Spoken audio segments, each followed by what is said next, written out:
একটা সময় মাশরুমকে মানুষ চিনত শুধু ব্যাঙের ছাতা নামে। আজ সেই মাশরুমই হয়ে উঠেছে পুষ্টিকর খাদ্য ও লাভজনক ব্যবসার মাধ্যম। ব্রাহ্মণবাড়িয়া সদরের শক্তি ফাউন্ডেশনের সদস্য তাসলিমা খানম ও তার মেয়ে রাজিয়া খানম শুরু করেছিলেন শখের বশে। সোশ্যাল মিডিয়ায় মাশরুম সম্পর্কে জেনে আগ্রহী হন রাজিয়া। প্রশিক্ষণ নিয়ে মাত্র 50টি প্যাকেট দিয়ে বাসার পুরাতন র্যাকে শুরু হয় চাষ। আর সেই ছোট উদ্যোগই আজ বড় পরিসরের মাশরুম খামারের রূপ নিয়েছে। শুরুটা আসলে প্রথমে শখের বশেই হয়েছে। মাশরুম নামটা শোনার পরে এটা আনকমন জিনিস, খাইছি না। আবার হচ্ছে মাশরুমটা উপকারী।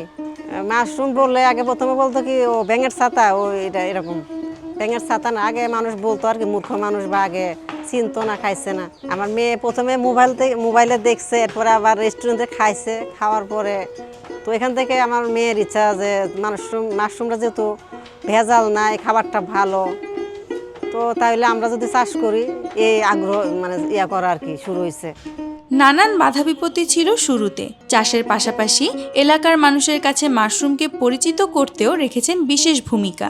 মানুষ কিনতে চাইতো না, চিনত না এই খাবারকে, কিন্তু ধীরে ধীরে নিজেরাই তৈরি করেছেন বাজার। এখন এলাকার পাশাপাশি ঢাকাতেও সরবরাহ হচ্ছে তাদের উৎপাদিত মাশরুম।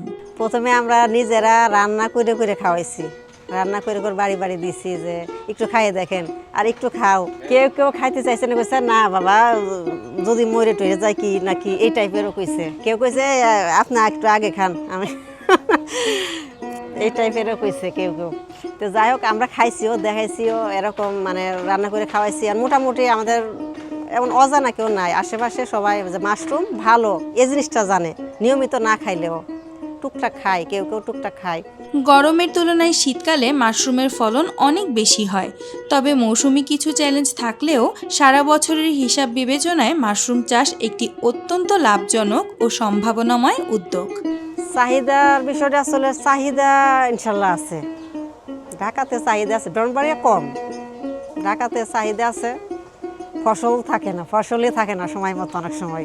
কারণ গরমে হচ্ছে আপনার খুব কমে যায় ফসলটা, আবার শীতকালে বাড়ে। শীতকালে যদি 20 কেজি হয়, তো গরমে আপনার আইসা পরে দেখা যায় যে আপনার 1 কেজি 1.5 কেজি।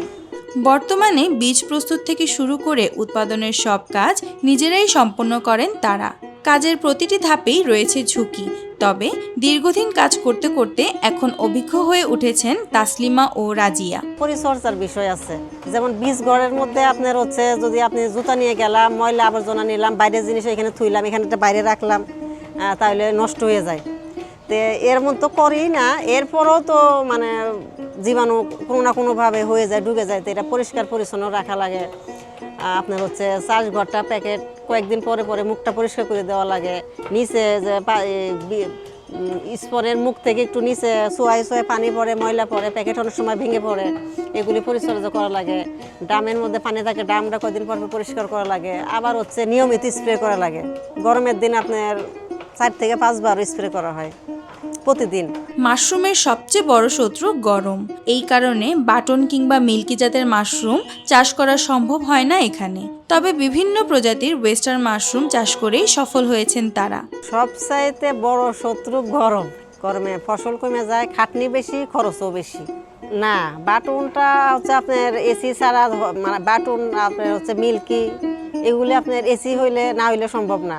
এগুলি আমরা ওয়েস্টার ওএস, এগুলি আপনার পিউ2, আমরা যে 4-5 জাত করি, এগুলি আছে আপনার শীত হইলে ভালো হয়, তবে গরমেও টুকটাক হয় আর কি।